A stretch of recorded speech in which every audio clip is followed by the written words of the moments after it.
مساء الخير على الجميع. طبعا الوقت بيجري. الصفقات الأهلي، قائمة الأهلي، لعيبة الأهلي، مين يمشي مين يقعد، لعيبة كتير طالع عليها لغط وإن الأهلي محتاجها. طب هل قائمة الأهلي محتاجة الكلام ده كله؟ هفصص لكم الكلام ده كله من وجهة نظري. طبعا الأهلي ما عندوش أي مشكلة خالص في حراسة المرمى، عنده زحمة بالعكس، ان اللي بيلعب بيأدي بيظهر بيبان بحاجة كويسة. طبعا محمد الشناوي وفي كلام ان هو ممكن يمشي. مصطفى شوبير المتألق جدا، وطبعا ده ما يمشيش بمعنى الكلمة، مفيش خلاف في دي. الزنفلي خلاص رحل، وحمزة علاء المتألق جدا في بطولة الأولمبياد، ومصطفى مخلوف اللي ظهر في الماتش الأخير بمستوى كويس. عنده شوية مشاكل بس محتاج يستغل طوله كويس في الخروج في العرضيات، لكن هو حارس كويس. ففي القائمة دي الأهلي مش محتاج حد، حتى لو مشي محمد الشناوي أنت مش محتاج حد، أنت عندك ثلاثة أكفاء. يجي للخط اللي بعده. طبعا الخط اللي بعده انت عندك برضو فيه زحمه، بس زحمه مش موجهه صح. يعني عندك خط الدفاع محمد عبد المنعم اللي عليه كلام كتير وبنسبه كبيره هيمشي. رامي ربيعه اللي برضو عليه كلام كتير ان هو في ادائه مش مستمر، ومستواه السنه دي في شويه غلطات بسيطه، بس المستوى شبه ثابت طول الموسم. بس ممكن يعمل معاك اللي بيعمله كل سنة، يبقى كويس وتعتمد عليهم مرة واحدة، ما تلاقيش رامي ربيعة يأدي أداء مش كويس. بعد كده بيجي ياسر إبراهيم، اللاعب اللي لو خد فرصة دايما بيجيب فورمته، لما بيجيب فورمته محدش بيقدر يقعد ياسر إبراهيم. يوسف أيمن اللاعب المصري القطري اللي الأهلي لسه جايبه جديد، مدافع كستايل هو شبه محمد عبد المنعم، هل هيأدي هيبقى كويس؟ في علم الغيب طبعا. محمود متولي اللي اصاباته كترت مع النادي الاهلي، وده بنسبه كبيره هيمشي بنسبه كبيره. معتز محمد الراجل الناشئ اللي الاهلي كان بيعول عليه كتير، وجماهير الاهلي بتعول عليه كتير، بس الراجل ما بياخدش فرصه حتى في الماتش الاخير. سامي قمصان نزله مكان كريم الدبيس في الناحيه الشمال، مش عارف ليه. بس هو كلاعب ظهر معانا السنه اللي فاتت، هو لاعب جيد جدا وخامه مبشره. انا اشوف ان انت الخيارات اللي متاحه قدامك عمر فايد لاعب كويس دلوقتي تقدر تشتريه، قيمه تسويقيه قليله، لاعب صغير ستايله كويس، لعيب يجي بالماتشات، لعيب قوي بمعنى الكلمه. واياد العسقلاني اللي هو كان بيلعب في الاسماعيلي. دول افضل خيارين، تقدر تجيب الاثنين او تجيب واحد منهم في الخط الدفاعي. انما كل اللي في الدوري المصري فهم هيبقوا جايين كمالة عدد في القايمة بس، لكن مش هيعملوا فارق. نيجي للباك الشمال، طبعا الاهلي جاب يحيى عطية الله ظهير ايسر على اعلى مستوى. علي معلول عنده اصابة، ابتدى ينزل التدريبات.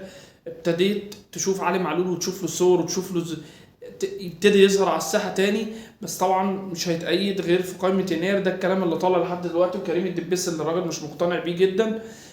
زي ما قلنا وعملنا حلقة فاتت عن كريم الدبيس ان هو عنده مشاكل في الادوار الدفاعية، بس إدارة الأهلي اتكلمت وقالت إن إحنا هنخلي كريم الدبيس على الأقل على الأقل، حتى لو الراجل مش مقتنع بيه يبقى هو بديل ليحيى عطية الله على الأقل في أول 6 أشهر، لأن أنت مش هيبقى معاك معلول هيتأيد في الفترة الجاية. أشوف إن أنت في الباك الشمال، ودي هنرجع لها في آخر الحلقة، مش هتحتاج حد مع يحيى عطية الله وعلي معلول وكريم الدبيس التلاتة، وكمان معاك كوكا يقدر يلعبها، مش هتحتاج حد في الجنب ده.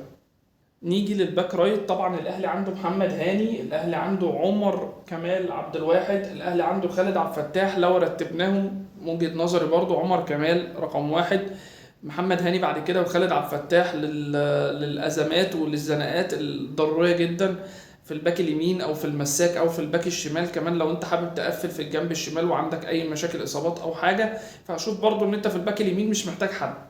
نيجي بقى لخط النص، طبعا اللي هو فيه لعيبه كتير جدا في النادي الاهلي في خط النص، ولعيبه قويه كلها تقدر تلعب اساسيه وتقدر تحدث الفارق في فرقه النادي الاهلي. لو جينا بصينا هنا على مروان عطيه، لاعب طبعا لعب اكتر من 80 90% من ماتشات السيزون اللي احنا فيه، وراجل ادى اداء كويس، محتاج بس يطور من نفسه في الحته الهجوميه شويه. كان بيعملها في الاتحاد، معرفش لما جه الاهلي قال ليه. اكرم توفيق طبعا اللي استعاد جزء كبير جدا من مستواه، واحمد كوكا. الثلاثه دول تقدر تصنفهم وتظبطهم ان هم الثلاثه دول 3 رقم 6، 3 وحوش في رقم 6 يقدروا يشيلوا لك الملعب بالطول وبالعرض، يكنسوا نص الملعب ده، يقفلوه ضبة ومفتاح ما يخليش حد يشوف حاجة في نص الملعب. فطبعا انت مش محتاج حد في مركز 6 ده، لان انت عندك 3 زي ما قلنا اقوياء. نيجي لمركز 8 اللي انا اشوف ان انت عندك فيه عجز وخلل في العدد اللي موجود والكواليتي اللي موجود. انت عندك في مركز 8 عندك امام عاشور، عمرو السولية اللي اصاباته كترت، وانا اشوف ان هو ممكن يخرج. ولو انت هتجيب محمد علي بن رمضان او هتجيب عمر الساعي من الاسماعيلي، فدي لعيبه تقدر تأدي لك، لان فرق السن اكيد هيبقى في صالحهم. عمرو السولية لعيب عالي وكل حاجه، بس مش هتقدر تعتمد عليه 3 4 ماتشات ورا بعض في السيزون الجاي. كريم نيدفيد اللي خد فرصته كتيره في النادي الاهلي وما اداش حاجه. الحمد لله ابتدت الاصابات تبعد بعيد عنه شويه، بس كاداء ما جابش فورمه كريم نيدفيد في فيوتشر. الراجل كان بيأدي وكان شايل نص الملعب لوحده، فاشوف ان هو ممكن يخرج. وقفشه طبعا راجل في الاوقات الحاسمه هو بيظهر. انا برضو بقول ان انت في نص الملعب محتاج تغييرتين، محتاج تشيل عمرو السولية، كريم نيدفيد، تجيب عمر الساعي ومحمد علي بن رمضان. يبقى انت كده وزنت الدنيا. 2 تمانيات، عمر الساعي بيقدر يلعب 6 وبيقدر يلعب 8. محمد علي بن رمضان نفس الموضوع، وقفشه كبديل، ومعاك امام عاشور. طبعا نيجي للاجنحه، برضو في كلام كتير بيتقال. اهلي محتاج عنده حسين الشحات، لعيب عالي جدا، ولما بيجيب فورمته بيبقى لعيب مفيش منه 2 في مصر. احمد عبد القادر لعيب محتاجه انت في الاوقات اللي فيه مساحات ضيقه، يقدر يرقص 1 على 1، يعمل لك خطوره على مرمى المنافسين. اشوف ان طاهر يطلع ويشوف حاجه تانية. لا معلش، لازم تبقى فاهم ان الحياه هي تجارب. انت جربت ما نفعتش، تكمل حياتك، مش هتقف، لازم تطلع بره الاهلي، والاهلي لازم يشوف حد غير طاهر. رضا سليم اللي لما ابتدى يلعب ابتدى يبان رضا سليم شويه، بس اتمنى ان كولر، الراجل ده كان متألق جدا في المغرب وهو بيلعب في ناحيه اليمين. معرفش ليه كولر مصمم دايما ان هو يخليه ناحيه الشمال، اللي هو يجري ناحيه الخط ويكمل لحد اخر الخط، وفي الاخر بتبقى على الرجل الثابته بتاعته اللي هي اقل بكتير من رجله اليمين. يجي يلعب الكره بالعرض، يا تطلع منه بره يا تطلع عرضيه سيئه. فرضا سليم محتاج ان هو يرجع تاني يلعب في الناحيه اليمين. كريم فؤاد طبعا اصابته ربنا يشفيه، اصابه صعبه طبعا وجايه في وقت مش كويس. طبعا هيطلع بره القايمه، هيتأيد ممكن في يناير لو ربنا كرم وقدر يرجع بسرعه. بيرسي تاو اللي استنفذ كل فرصه في الاهلي. بيرسي تاو بقاله 3 سنين في الاهلي. الموسم الوحيد اللي اداهولك بيرسي تاو اللي هو الموسم اللي فات، اللي هو خد فيه احسن لاعب في دوري ابطال افريقيا. بيرسي تاو لعيب مزاجي، ادى ما عليه في النادي الاهلي، خد وقته في النادي الاهلي. اتمنى ان الاهلي ما يمطلش معاه ويمطوح معاه. لعيب خلاص بالنسبه لي، انا اشوف ان هو انتهت قصته مع النادي الاهلي. انت ممكن تجيب عبد الرحمن مجدي من الاسماعيلي، انت ممكن تكمل باللعيبه اللي عندك، لان انت عندك بدائل تانية تقدر تخش كاجنحه، زي عمر كمال عبد الواحد، زي علي معلول باذن الله لما يرجع من الاصابه، زي كريم فؤاد برضه لما يرجع من الاصابه. فانت عندك بدائل كتيره، مش محتاج بس غير جناح او 2. فكره بن شرقي انا فكره ما برجحهاش خالص. لعيب وانتهت قصته مع الكوره ان هو يكمل في الفرق الصغيره. ما ينفعش انا بعد ما لاعب فشل بره ارجع انا كنادي اهلي بنافس على بطولات ومحتاج لعيبه بكواليتي ومحتاج لعيبه فورمه عاليه، اجيب لاعب لسه هوصله لفورمته وفي الاخر يعمل زي ما عمل رمضان، يقول لك سلام عليكم وانا ماشي بعد ما توصله الفورمه. اشرف بن شرقي خيار خاطئ جدا لو الاهلي فكر ان هو يجيبه.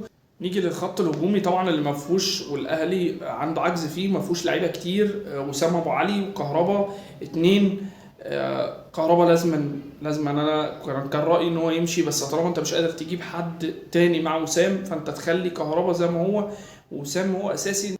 طبعا كيفن كارلوس او عمر فرج او ساليتش اللي هما الاثنين الفلسطينيين، دي خيارات كلها تقدر تساعد في خط الهجومي. انا اشوف ان انت طول ما انت وسام ربنا يبعد عنه الاصابات موجود في الملعب، فانت محتاج لاعب اصغر منه سنا ويكون حيوي وفايتر اكتر من كهربا. اتمنى ما اكونش طولت عليكم. سلام.